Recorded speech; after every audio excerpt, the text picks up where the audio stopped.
In the scene where Salim comes home to deliver a present to his son, players have a chance to look at this poster on the wall. It's a supernatural map of Ireland and the UK, noting the location of famous, unusual places and creatures. Let's take a look at what's on there and explain what the symbols mean. Hopefully we can see which circle might be the most important one for a future game. Hint, it's the one with the question mark where Zane circled nothing. This lake serpent is for the famous cryptid the Loch Ness Monster, or Nessie to her friends. Down here at the bottom left is the Beast of Bodwin Moor, a spectral black cat that lives in Cornwall. This horsehead in Scotland likely refers to a kelpie, which is a shape-shifting water fairy most frequently seen in the form of a horse. Although Zane didn't circle it, up here by Newcastle is the Lambton Worm.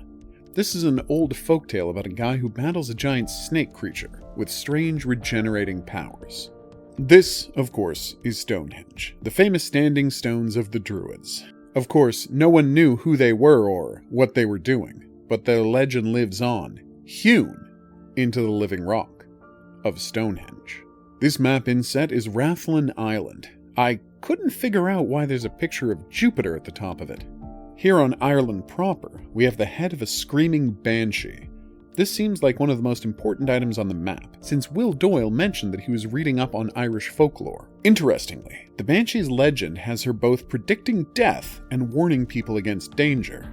So if you hear of Banshee's wail, something bad is about to happen. Which actually sounds almost exactly like how the curator functions in the Dark Pictures games. Those are all interesting items, but there's likely one more crucial item on the map. The circle with no markings underneath is placed right near Guildford. At first, that might seem like just a cheeky in-joke, because Supermassive Games is headquartered in Guildford. But maybe there's something else going on, because just 20 minutes southeast of Guildford, right inside the red circle, is a place called Winterfold Forest. If that sounds familiar, it's because of this line from the end of the game.